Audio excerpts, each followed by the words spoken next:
Imagine finding out your life has changed forever. A type 1 diabetes diagnosis. But now imagine logging on for work and be told your job is gone just 3 short months later. Victoria Smith/Spence did the exact same thing. She asked for reasonable adjustments. She asked for the support that she was legally entitled to, but instead she was met with redundancy. Welcome to Conversations with Colleagues. This is the podcast where real people share real stories about their working life. So grab a cuppa, and this is Vic's story. Hi, Vic. Hello, how are you doing? I'm good. I like your cuppa. I know that's quite heavy duty for a drink, isn't it? I know. Like, I know. you've got to stay hydrated. Well, you have to when you're going to use your vocal cords very shortly in terms of Yeah, sharing very intense conversations. I'm just so shy. It's difficult for me to talk, so I've got to have plenty of water to keep me going. Good.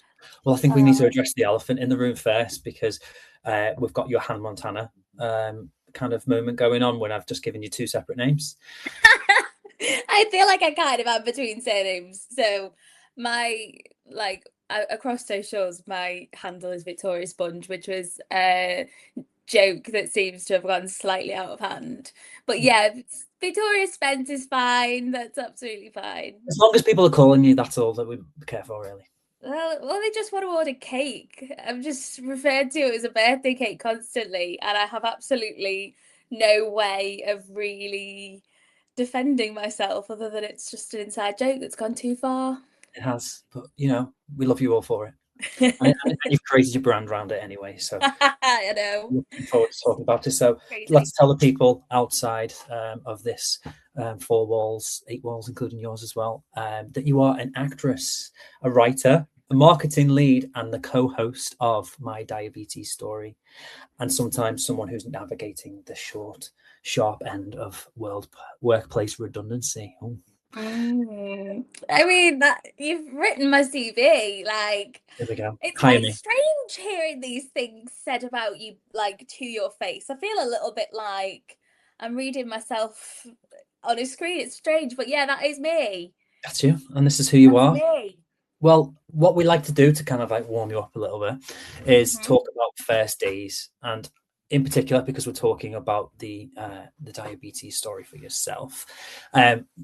What kind of was the dream for you when you started in the world, and then bam, hit with diabetes, and how that pivoted for you? Yeah, so my master's degree, so my background is in theatre, but I specialised within my master's on creating pieces of theatre that's centred on health related issues. I'm a big believer that, particularly I think in a post-pandemic world, we are more open to talking about our various different health conditions and how they affect us. And I think that my I suppose my output was that I always wanted to do something within the health sector, but I'm just not medically minded. And so I approached it from more of a creative Mhm. outlet. And yeah, I found myself working in accessibility. And that was a bit of a dream gig for me, to be honest, because I had spent the last couple of years researching the different barriers that so many different people face all uniquely, and how so many of those barriers can be addressed through conversation, forward planning. And I felt like just because at that point there hadn't been many doors closed for me in my life, but I kind of dedicated an awful lot of time to what can we do to make society more accessible for people who need it. And so found myself working in accessibility. And as you know, we should say we're obviously really good friends. Yeah. That job for me was an absolute gift. It was an absolute gift. And I kind of recognize now that, yeah, the stars had aligned and I'd found a job I really, really loved. Yeah.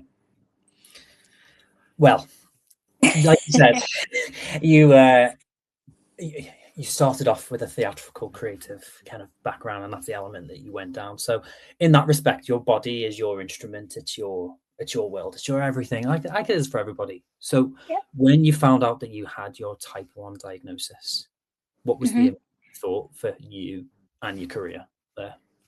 Well, so I had previously created work about endometriosis. And so to be given a diagnosis of type 1 diabetes, initially I was like, not another one, Not not another one. another one, not another disease, why? And Yeah.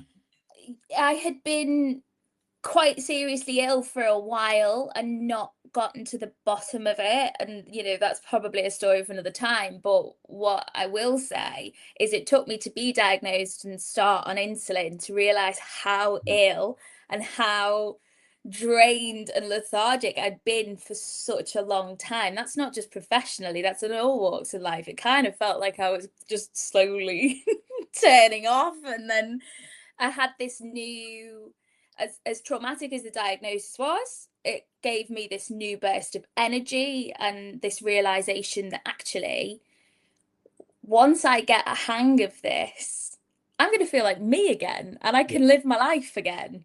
And Mm. so, as brutal as it is to be told that you have to be on several injections a day for the rest of your life, at the same time, I had this new energy burst of, okay, but I can also start to see a future where I don't feel as exhausted, I don't feel as sick, I don't feel as tired all the time. Yeah. And it's not just I am the needle and this is all I am. There's obviously Yeah. a lot more to that. There's constant management that you have to adjust slightly a little bit of your life around and your professional life Yeah. around as well. Yeah. What was that first conversation with your employer like when you said, hey, I've just found out I thought it was this, but now it's actually this? What can we do? What was They that were conversation? they were great, It was, I think, an answer to a question I didn't realize I'd been asking. That's how I described it at the Yeah. time. The knock-on effect there was that I'd taken a little bit of time off pre-diagnosis because I was so seriously ill before I was diagnosed. But I then didn't take any time off work. It was kind of like, I think I was in fight or flight mode, and I was like, well, I've got the answer now, so I can just come back to work and I'm just going to deal with this. And of course, the reality is type 1 diabetes is a life-changing diagnosis. And I absolutely didn't take the time to breathe in the reality of what that was going to look like and how that was going to change my life. Mhm. But in terms of initial conversations, yeah, I think everybody was just relieved that I had this answer. So there was no resistance at all for me at first. Yeah. And I know when we were talking outside of this, but it's kind of like important to note that you've just mentioned it there. When okay, bam, you're diagnosed. Here's your answer that you've been looking for, and then now you're given all these guides, these tools. What were you given, and what weren't you given in that respect?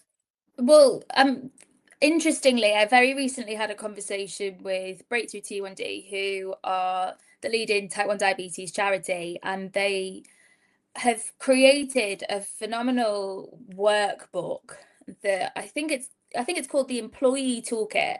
Hmm. And it lists the reasonable adjustments that you can request as a type 1 diabetic in the workplace. But conversely, it also details from the perspective of an employer what they need to do to And how? help Yeah. an employee produce the best work safely and confidently. And I wasn't given any of that when I was diagnosed. When I was diagnosed, I was given a leaflet about managing your well-being, a few little recipes that would help you, ease into carb counting and learning how to dose your insulin. Hmm. But I don't think there's anything more important that you can give an adult than telling them what they need to tell their employer. Because even though those initial conversations were great, I work for friendly people. The reality is, I didn't know the different specific. So the specifics for me, I work from home in my previous role, so this isn't technically relevant, but I am entitled to a private place to inject, Hmm. and that cannot be a bathroom. If I need to check my glucose levels, I can go no questions asked. having access to glucose on the desks, that be, you know, either physical glucose tablets or a bag of sweets. Unfortunately, I can't share my sweets as much as I'd like to because they can literally save my life. Yeah. An open dialogue about appointments, attendance of appointments, and that varies from employer to employer, whether they want to compensate you for that time or you don't. But equally, it's important that an employer knows that if you say you've got an appointment, that you attend it. And yeah, I wasn't armored with any of that information. I didn't feel empowered to sort of have the specifics of what it was that I needed. And so I'm working really hard to try and vocalize that to as many different, because it's a weird and wonderful world, our health service, and no two cases are the same. But it's so important to me that anybody diagnosed, not exclusively with type 1 diabetes, but any life-altering diagnosis of disease that involves daily management, daily recording, is given literature that means that they are empowered in the workplace. I just find it bizarre that that wasn't the case already, but there we go. So maybe I was overselling it a little bit more to say No. use cookbooks and you were given this, that, and the other. No, it was nice, and it was, you know, nice to talk about things like traveling with type 1 diabetes, and you know, it's not. There was tips and tricks, but it wasn't like the be all and end all. There weren't the things that you needed right away. Yeah, I of don't course. think. And so that booklet that you received about the reasonable adjustments, where can people find that again? That's on the Breakthrough T1D website. So it's Googleable. It's a downloadable PDF. Yeah. And it's brilliant. It's absolutely brilliant. Good. And I would imagine and hope that the same exists for different diseases. But if it doesn't, then, you know, it needs to be. Yeah. It does. It really does. It does, because it's breaking that taboo. Like everybody has something going on. Yeah. In the background of just doing said job. You're not a bum on seat as much as it was seen no, historically. So not. You know, we are evolving, we are moving, and hopefully we can get that that knowledge, that guidance for people that do need it. So fingers and toes anyway. But let's hope. Let's hope. Let's hope and pray. Okay, so what's kind of one thing then that you may have experienced or heard from other people's stories about what people simply miss about type 1 diabetes? Is there any taboos that you want to debunk, or any myths that you want to bust? Oh, not enough that I get through in this podcast. My God. I think type 1 diabetes, one of the things that I learned is that you don't sit down and just learn about different diseases until a disease impacts you or someone you love. You don't have that knowledge of said disease. Where type 1 diabetes, I think, can be quite unique is that people hear the word diabetes and they think they know what it means, and they seldom do.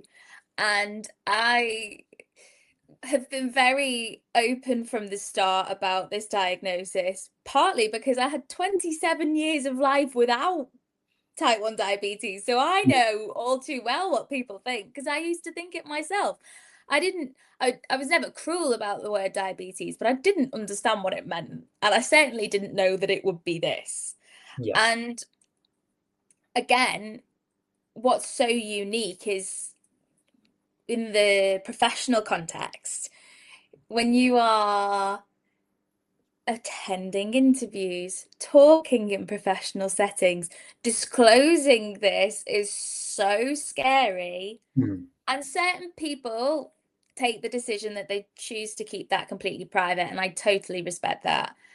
I think I wear my heart on my sleeve a little bit too much, and I always prefer particularly if there is the possibility of an emergency, I'd sooner not have to advocate for myself in an emergency setting. I'd sooner people around me know in advance.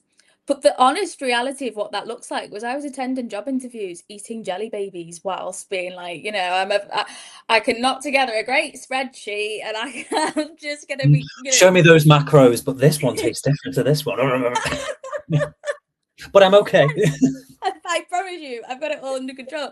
If anything, one of the things that's lovely for me, having chat to members of the community, is if you can find a way to convert talking about your disease. Again, this is not specific to type 1 diabetes, but you can use it in a way to advertise yourself. I'm like, my time management is brilliant because, I have to do an injection and then wait 20 minutes and then I'm sorted, and I'm great with numbers because they keep me alive. And I'm well organized because everywhere I have to go, I have to carry an entire medical kit. And you just know the one time you forget something, it'll be the one thing you need.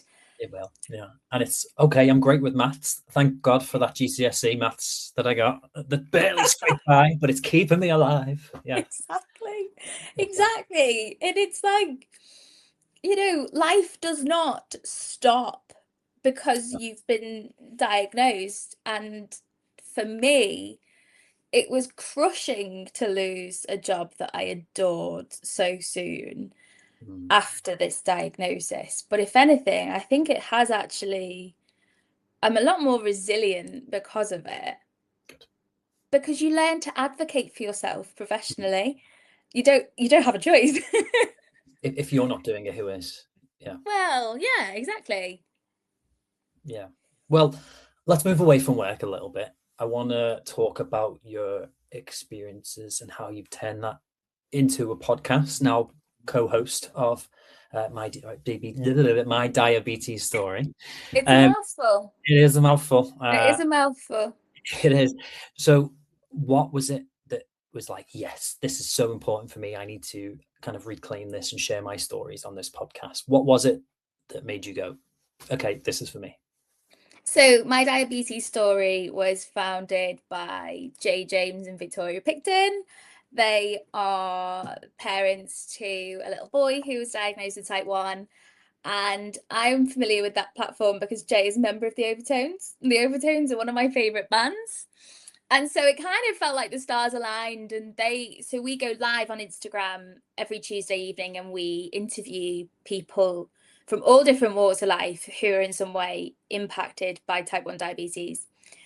And so very early doors, that became part of my routine. I would attend that every single week. When you live with something like type 1 diabetes, the language is very specific and you don't often get the opportunity to speak in that very specific way. And so this was like my weekly outlet. And they invited me on to hear my story last summer.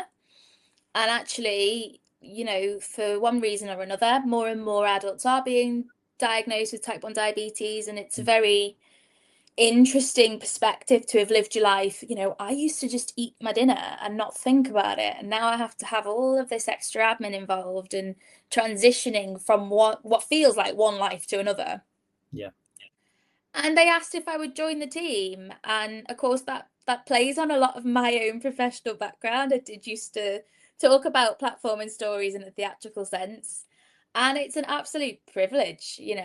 I've spoken to people from all over the world, all very different experiences of this disease, but connected through a combined understanding that type 1 diabetes is really, really tough. Yeah. It's really, really not easy. It's good to But know that there's a place there that you're not going to be alone and you can just vent away because I don't know, my partner doesn't get it or my boss isn't getting it or my friends aren't getting it, but I can speak to you about it. And yeah, I think that is just worth £1 million on itself, isn't it? So it really, really is. And I think that I often say that I don't think 2026 lends itself too well to making friendships, yeah. particularly in adulthood.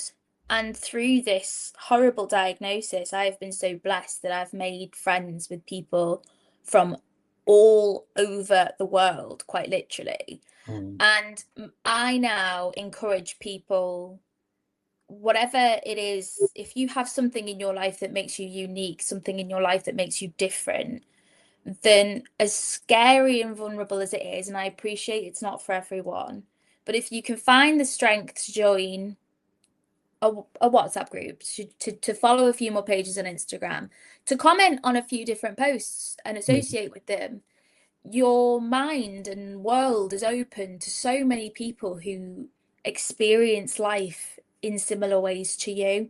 Yeah.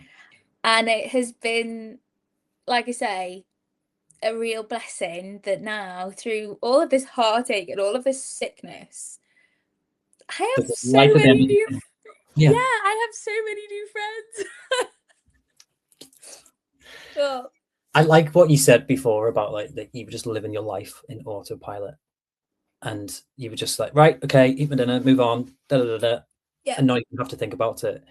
And that's exactly what I do day in day out. Just go in autopilot, and it's not until like I think about it, or I think, oh, Vic, that's what she would have to do in this situation, or what's she doing? Oh, she's doing a multiplications, and she's working out what's needed in order just so she can enjoy her meal. Like Yeah. it's just it's a different world, isn't it? And once you are exposed to it, that's where that light is really shine. So hopefully people listening and further beyond my diabetes stories can at least follow that and help themselves with that journey. Yeah. And do you know what? It's perspective, isn't it? Because there's certain things, Mm. I obviously we're such good friends, and I think about all of the things you've achieved in this space within the HR world, and I'm like, what? I wouldn't have a clue. And ultimately, health is wealth. And yes, life is a lot more complicated now. But I'm also a lot more grateful than I used to be for aspects of life and feeling like, I don't know, it's given me this sort of new energy of, I think when you've been that poorly and you've felt that ill, and Mm. now I'm like, oh, I don't let things get to me quite as much as I once did. I just sort of crack on with it because you're like, well, You're a it sounds victim. really, That's what it is. yeah, it's hard to not say cliches, but ultimately it is the Say truth. them. It, tomorrow's not promised. It's not.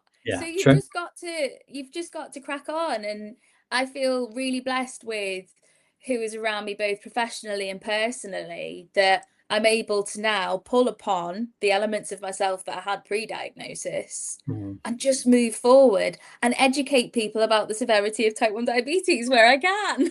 Yeah, definitely. And like I said at the start, if you're not saying it, who is? And you've got to wear it as that badge of honor. You don't hide in shame. It's not a taboo. Just Never, go for it. Um, never. so, like from my perspective, when I first was introduced to diabetes, prior to kind of um, you getting your diagnosis and sharing that story with me, but I was working, and it was about 10 years ago. It's very early on in my HR career, and I'm just sitting there, and the next minute, one of my colleagues just pulls out and does a blood test, and does a blood prick. And I'm going, oh, you're doing Yeah. drugs. Like, what's going on? Like, oh, like, you're in HR too. You shouldn't be doing that. And then it was like, no, what are you doing about, silly? It's da. And this was before the arm implants. Yeah. I don't know whether you can just about see mine. Yeah. Yeah, all those listening on Spotify probably can't see it. But No, sorry. visually, Yeah. do you want to This just is my first podcast of this style, so I'm just proving myself there that I, forget this isn't just a visual medium. yeah, But then talking the about irony, accessibility? Come on. yeah, but then the irony being is people describe type 1 diabetes as an invisible illness, and I Yes. don't agree, because even though you can't physically see it on my body, you can see it attached to me because I wear a sensor in my arm that Mm. measures my blood glucose. You can see my needles and you can see my injections. You can also see when I'm shaking, sweating, and having a hypo. It's not my finest hour. Yeah.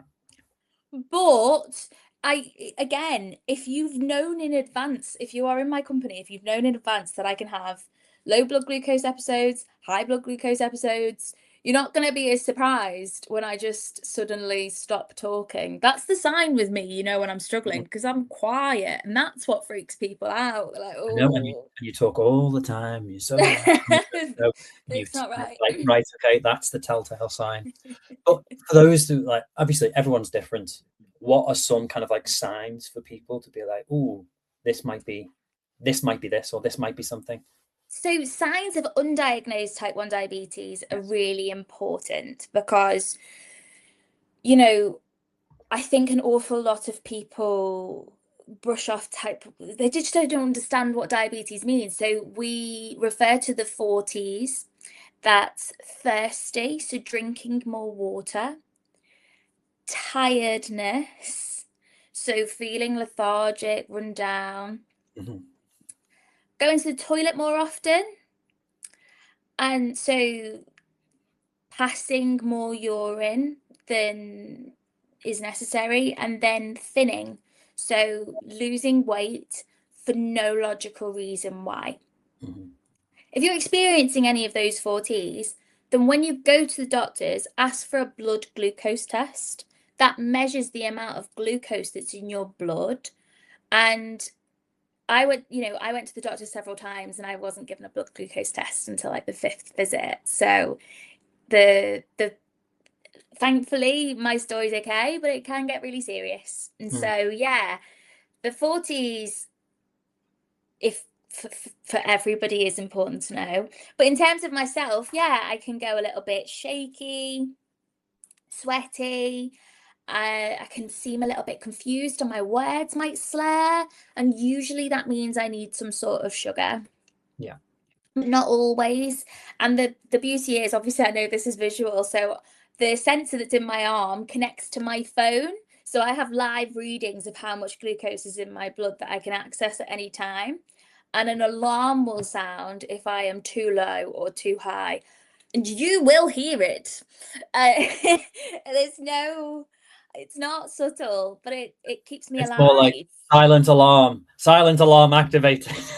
But it keeps me alive and it keeps me going. And believe me, that alarm will go off in the most awkward conversations. It will go off in serious meetings. And I'm like, don't mind me. I just need a jelly baby. I just need to keep alive. The obvious. Yeah. And it's an amazing piece of technology, and it's completely changed my relationship with my phone, because my phone now literally keeps me alive. I would be lost without it. So yeah, I hope I've given a good overview. It's a while since I've talked through the symptoms of type 1 diabetes, to be honest. They're normally just on the tip of my tongue, but I yeah. think it's more just if someone listens to this, resonates, and be like, "Oh, I don't know why I feel like this, or what's going on here." At My least advice, honestly, is to just ask for a blood glucose test anyway. Just ask. just ask your It's, GP. it's just a prick of a finger. Yeah. Do it. Okay. Well, I want to make sure then, before obviously we've spoken about symptoms, spoken about your kind of journey, your podcast as well. Anyone that's listening, want to make sure that your diagnosis, you're not feeling alone, or you are having potential symptoms and you don't know what it is. This might be something that's along or in your journey, in your path. So there is power in knowing kind of like where you stand. So if someone just got a life-altering diagnosis today, doesn't have to be type 1, what's the first thing that you think that they should do before talking to work about it or anyone about it? I think if there is a charity that is specific to your diagnosis, reach out to them and see what physical support they can offer you. But also, please don't rush back to a professional setting before you are ready. Mm. I didn't take time off work truly because I loved the job that I was working in and I didn't want to lose it. But guess what? 3 months later, I lost it anyway. And do you think I look back on that decision fondly? Or do you think I look back on that decision and go, do you know what? I actually really wish I'd just spent the week processing that and Yeah. not forcing myself back to work, because it didn't benefit anyone. Yeah. So be kind to yourself, as cliche and ridiculous as that sounds, because Yeah. diagnosis of illness is life-changing. And Mm. don't let anybody tell you otherwise. Perfect. I know. And it's, don't rush. I know, like, when people find out things, they go, like, work's my rock world, work is my world. That's great. But, you know, you need to look after number one first. Like you said, health is wealth. Look after yourself Absolutely. first, because you will then come into work and you're not doing 100%. You're doing maybe 60%. And is that help or good, you know? You're doing 100% of what's available to you at that time. Yeah. And the likelihood of you producing the same quality of work when you're dealing with something so huge is slimmer, right? But I appreciate that had I taken time off work immediately after I've been diagnosed, it might not have changed my fate. Yeah. But ultimately, I just wish that I'd look back and realised that a job, as much as I loved that job, a job is a job. My health is with me for my life. So here we go. Well, okay. One thing then, one last thing before we leave for people. Mhm. How can we make workplaces feel a little bit more safe from your point of view with things such as invisible conditions? I think that obviously touching on what I've said already in terms of my employer now read the employee toolkit from Breakthrough T1D. And so the real blessing for me is that should I have a low glucose episode, they know. They're not going to ask me to explain myself. But equally, I am honest with them. If I need to step outside for 10 minutes, I need to step outside for 10 minutes. Yeah. It's not going to mean that I don't reach my deadline or finish whatever project I need. But trust me when I say if I need to step away, I have to. And thankfully, I found an employer that really encouraged me to make the best of my working day. Yeah. And so they know that I'm not going to take advantage of them, just as they're not going to take advantage of me. I will be honest with you, you be honest with me, and we'll create great work.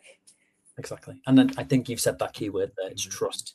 We're all adults Yes. in this working world. So like just trust us. Like if we say that we need something, we need something. Yeah. If obviously some people may take advantage, but like if you really, really need something, trust what I'm saying to you is what I'm saying to you and I need. So It's trust is paramount. yeah. It really, really is. Perfect. Anything that you want to shamelessly plug? I know I was going to give you the opportunity before, but is there anything that you want to shamelessly Oh, plug? absolutely. So yeah, I'm a co-host of My Diabetes Story over on Instagram. So if anyone of you want to come and join me over there, that'd be lovely. And obviously I said before that, yeah, I am Victoria Sponged on Instagram, much to my Demise. absolute horror that I have kept this name. But you know, it's the irony. Everybody thinks you get diabetes from eating too much sugar, and you absolutely do not get type 1 diabetes from your diet. But no amount of Victoria sponge cake could have changed my fate, unfortunately. Well, Vic, thank you so much for your time Oh, I today. am so proud of you. Welcome. Well, thank you. Not you're welcome. Of course, you can be Yeah. proud, and I'm proud of you just as much back. But your resilience obviously shows so much with how passionate you are about type 1 diabetes and what people need to know, feel, hear, etc. So thank you for being so open about the reality of the world. We could talk about it Always. always, but to everyone listening, and if you are carrying a diagnosis of any sort and you feel like you're on your own, but don't forget you do have your rights, you do have value. There is options out there for you, like Vic has mentioned. So thank you everyone for listening today. Please finish your cuppa, check in on others, and we'll see you next week. Thank you. Thank you. Bye.